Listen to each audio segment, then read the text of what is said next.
حضرت علی رضی اللہ تعالی عنہ کا فرمان ہے، اخلاق ایک دکان ہے اور زبان اس کا تالا ہے۔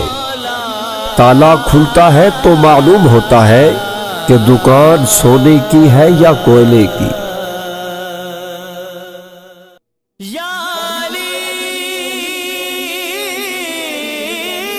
حضرت علی رضی اللہ تعالی عنہ کا فرمان ہے، مصیبت میں ہو تو کبھی یہ نہ سوچو کہ کون سا دوست کام آئے گا، بلکہ یہ سوچو اب کون سا دوست چھوڑ کر جائے گا۔